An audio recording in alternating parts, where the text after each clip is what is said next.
let's take a look at this example and try out our ability to find average acceleration. So in the figure below, it shows the velocity of a solar-powered car as a function of time. The driver accelerates from a stop sign, cruises for 20 seconds at a constant speed of 60 kilometers per hour, and then brakes to come to a stop 40 seconds after leaving the stop sign. And then brakes to come to a, compute the average acceleration during the following time intervals. Now, what's kind of a bummer here is our velocities are in kilometers per hour, but our time is in seconds. So these are going to have some funky units unless I go to the extra step of converting kilometers per hour to meters per second. I'm just going to leave it with funky units because we're going to get the general idea of what we're doing here. So from 0 to 10 seconds, so at the end of that 10-second interval, it's going 60 kilometers per hour. It started at 0, and that took a total of 10 seconds. And so 60 divided by 10 gives me 6. Now the units here are kilometers per hour divided by seconds. Not the greatest unit, but still a unit. Now it doesn't tell me in the problem which direction this is going, unfortunately. So I won't have a direction. I'll just be able to say away from the stop sign maybe in this case. But I'm not too worried about direction if they're not going to give it to me. But what I should be writing probably at the end there is away from the stop sign. All right, so from the 30 to 40 second interval. Okay, so during that time interval from 30 to 40 seconds, it's going to end at 0.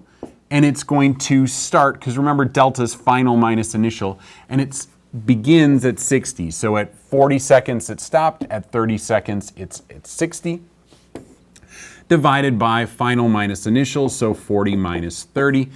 Again, we're left with the same result, except for it's negative. So -6 kilometers per hour per second. Or in this case, the negative is telling me toward the stop sign.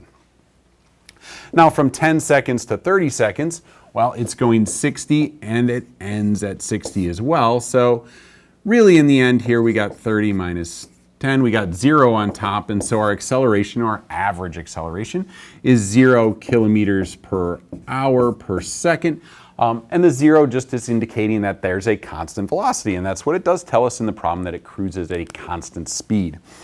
Now from 0 to 40 seconds, so it starts at rest, ends at rest, so I have 0 minus 0 divided by 40 minus 0. So again, I get 0 kilometers per hour per second.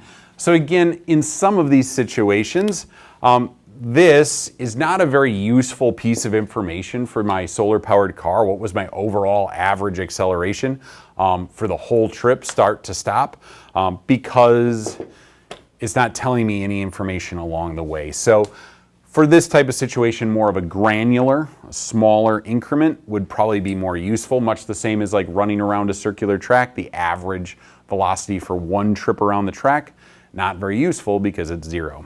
All right, so now they want the instantaneous velocities, so the slope at any instant. So if I look at 20 seconds, the slope is flat. And so I'm able to say, well, the velocity at 20 seconds is 0. I'll still keep the kilometer per hour per second thing going here. How about at 35 seconds? So if I look at 35 seconds, I see that it's a straight line. Now, when I have a straight line, that means that A is equal to A average if the acceleration is constant, which it is in this case because the slope is constant. So I just need to look, well, what was the average acceleration at 35 seconds, which would land in this 30 to 40 second interval. And so I could say then, oh, the instantaneous acceleration there is -6 kilometers per hour per second. And again, the negative is just toward the stop sign in this case. There you go.